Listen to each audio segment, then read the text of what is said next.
Mimi mau tanya, kalau suami udah ketahuan nikah siri tapi kita nggak bisa untuk cerai untuk mempertahankan karena anak-anak, itu harus gimana? Mohon dijawab. Masya Allah, tabarakallah ya. Ini kejadian yang lagi menimpa atau ujian lagi menimpa salah satu sahabat kita di sini namanya Karya. Oke, ini pendapat Mimi pribadi ya, disclaimer dulu, ini pendapat Mimi pribadi. Apa yang harus kita lakukan ketika suami ketahuan udah sampai menikah siri, bahkan udah sampai punya anak, misalnya ada beberapa yang kayak gitu ya. Tapi intinya udah ketahuan sampai menikah siri dengan selingkuhannya, dan pas kita tahu itu ya justru pas mereka udah menikah gitu ya, bukan pas masih pacaran. Kita harus apa? Pertama-tama teman-teman harus tahu dulu, ini adalah sebuah ujian dan kondisi yang sangat berat. Sehingga karena ujian dan kondisinya sangat berat, bukan sebuah situasi yang mudah dan harus cepat mengambil keputusan. Semakin berat masalahnya, tentu semakin lama waktu yang dibutuhkan untuk menenangkan diri dulu sampai akhirnya kita tahu keputusan terbaik apa yang harus kita ambil. Semakin berat masalahnya, tentu semakin banyak pertimbangan-pertimbangan yang harus dipikirkan supaya kita ketemu dengan keputusan yang tepat. Artinya ya memang gak harus buru-buru ya, langsung bisa punya keputusan. Saat hal ini terjadi, kita harus mengambil keputusan apa. Yang terbaik adalah tentu saja mengumpulkan semua pertimbangan-pertimbangan paling penting dalam hidup kita, dalam rumah tangga ini, terutama yang berhubungan dengan masa depan anak-anak. Lalu kita harus tenang dulu, biar bagaimanapun kita harus sebisa mungkin kita hilangkan dulu emosinya, karena ketika jiwanya udah tenang, pikirannya udah tenang, Mimi yakin keputusan yang diambil pasti adalah keputusan yang sudah difikirkan secara matang, bahwa ini akan menjadi keputusan terbaik untuk sekarang dan sampai di masa depan nanti ya. Jadi yes, menurut Mimi betul, kalau kita baru tahu suami menikah siri itu nggak harus buru-buru untuk segera mengambil keputusan, karena ini bukan situasi dan ujian yang ringan, yang enteng. Jadi wajar kalau memikirkannya, mempertimbangkannya itu cukup memakan waktu. Tapi kalau menurut Mimi ya, jelas kalau kita misalnya nggak bekerja, anak masih pada kecil-kecil, suami masih produktif, masih ngasih rezeki terus, masih bertanggung jawab sama anak istri, bahkan dianya udah menyatakan tidak mau menceraikan, menurut Mimi pilihan terbaik adalah bertahan. Jujur Mimi harus bilang, jadi janda tuh nggak mudah, apalagi kalau kita nggak punya pekerjaan. Cinta-cintanya suami, semenyesal-menyesalnya suami ya, sebagaimanapun dia berusaha untuk mempertahankan kita,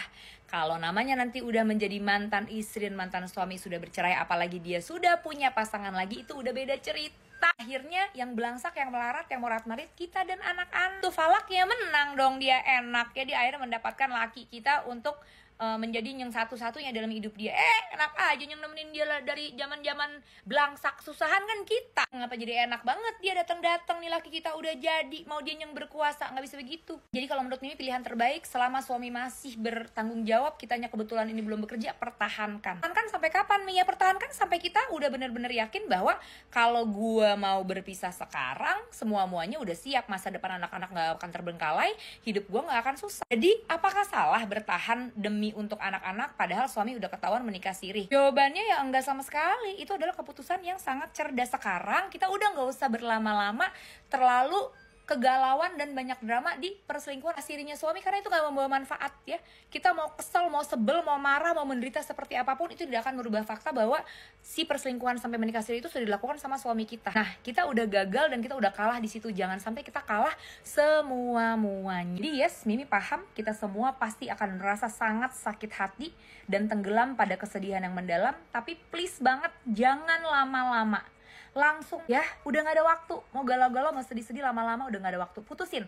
Mau berapa lama aku merasa sedih? Mau berapa lama aku berdarah-darah? Sebulan, 2 bulan, 3 bulan. Setelah itu fokus sama apa? Sama menata hidup kita sekarang dan untuk masa depan nanti, buat kita dan anak-anak. Kalau suami udah sampai menikah siri, berarti kan kita sebenarnya ada ancaman segala-galanya ini harus dibagi dua ya. Kita ada ancaman anak kita akan mungkin kurang daripada apa yang didapetin biasanya. Kita akan ada ancaman, bahkan bisa aja ada yang ketiga, ada yang keempat, atau bahkan kita ada ancaman mungkin suami akan melepaskan kita. Nah, apapun itu yang menjadi resiko dari suami yang udah berselingkuh sampai menikah siri, resiko-resikonya harus kita pangkas dari sekarang, terutama yang berhubungan dengan kerugian-kerugian secara materi buat anak-anak. Jadi kalau suami udah ketahuan selingkuh sampai menikah siri ya, bersedihnya Mimi harap teman-teman bisa tentuin sebulan, 2 bulan, 3 bulan, abis itu stop dan fokus menata kehidupan teman-teman sekarang dan masa depan. Mulai belajar memandirikan diri kita, mungkin pelan-pelan bikin usaha atau pelan-pelan balik kerja lagi. Pelan-pelan kumpulin tabungan yang banyak buat kebutuhan anak-anak sampai anak-anak kuliah nanti.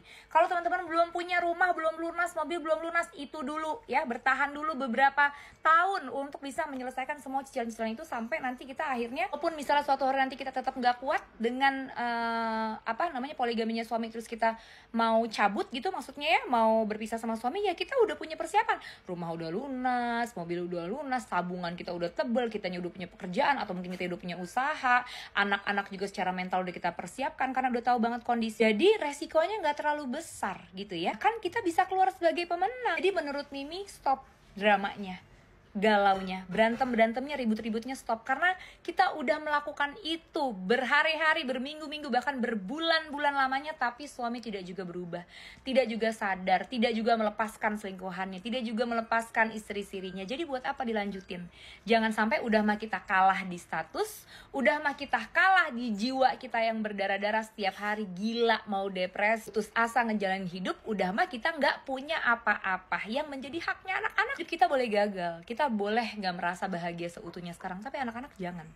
Mereka punya hak untuk memiliki masa depan yang baik, dan itu semua tanggung jawab kita untuk mempersiapkannya dari sekarang. Jadi jangan kelamaan dramanya. Semakin kita lama dramanya, menye-menye berdarah-darahnya, semakin itu pelakor senang, semakin dia memanfaatkan keadaan, menguasai suami yang semakin lama nggak nyaman di rumah.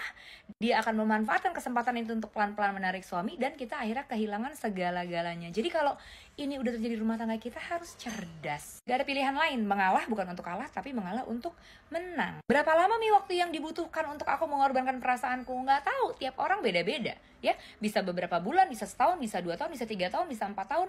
Secukupnya teman-teman merasa gue udah cukup nih sekarang. Kalau gue mau cabut sekarang, semua persiapan gue udah pas, udah bener, pekerjaan udah ada, usaha gue juga udah stabil, tabungan udah cukup, gak ada cicilan lagi misalnya, udah punya banyak banda misalnya buat anak-anak ya. Jadi pada setiap orang itu beda-beda, tapi ya nggak sebentar. Bertahan dulu setahun, 2 tahun, 3 tahun. Tadi Mimi bilang mengalah untuk menang ya. Karena toh walau alam nggak ada yang pernah tahu. Mungkin di awal kita tahu hal ini, pastinya kita ngerasa gue gak akan sanggup ngejalanin, gue gak akan bisa.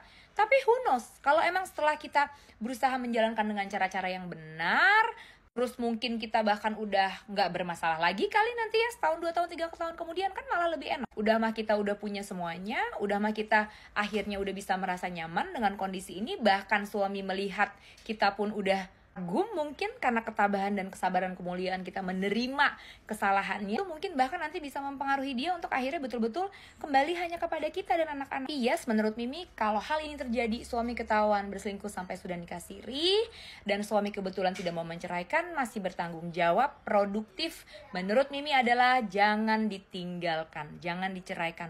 Galau, sedih, berdarah-darah, tentu itu normal. Jangan lama-lama, sebulan 2 bulan cukup menurut Mimi. Abis itu langsung tata lagi hidup kita untuk sekarang dan masa depan. Persiapkan segala-galanya dengan baik. 2 tahun, 3 tahun kemudian kita lihat apa yang terjadi sama jiwa kita. Kita udah punya semua persiapan untuk berpisah. Kalaupun kita ternyata sudah sanggup, itu mungkin pilihan yang lebih mulia gitu ya. Karena sesungguhnya menjadi janda itu memang bukan pilihan yang mudah, dan pastinya menjadi istri sah seseorang itu menurut Mimi ya kondisi yang lebih baik untuk wanita daripada punya status janda. Walaupun bukan berarti status janda ini hina ya, nggak sama sekali, tapi memang berat untuk dijalankan. Memang mungkin jujur Mimi harus bilang tidak mudah untuk dijalankan ya. Status atau menjadi seorang janda, menjadi seorang single mom ini bukan hal yang mudah untuk dijalankan. Sangat sulit dijalankan, sangat berat. Nafkah juga, harus ngurusin anak juga, harus jadi ibu rumah tangga juga, harus jadi wanita karir juga. Wah, ini bukan hal yang mudah untuk dijalankan. Makanya semoga kita bisa mempertimbangkan sebaik-baiknya ya kalau kita lagi diuji sama perselingkuhan suami. Nah, untuk memudahkan kita menjalankan kondisi ini, tentu saja jiwanya harus dipersiapkan. Akan sulit untuk bisa menjalankan kondisi ini bertahan selama 2-3 tahun. Persiapkan diri sebaik-baiknya kalau mentalnya terus-terusan berdarah-darah. Gimana memulihkan jiwa biar nggak terus-terusan berdarah-darah? Detail akan kita bahas di Sinergi, sesi sharing one-on-one bareng Mimi. Banyak teman-teman kita yang udah berhasil ya bertahan dalam rumah tangga yang seperti ini, bisa mempersiapkan diri sebaik-baiknya, bahkan kembali merasakan kebahagiaan lagi setelah ikut sesi Pulih Bahagia dan Self Love. Teman-teman yang mau ikutan sesi bareng sama Mimi, silahkan cek link di bio dan hubungin tim Mimi. Semangat ya teman-teman semua, I love you.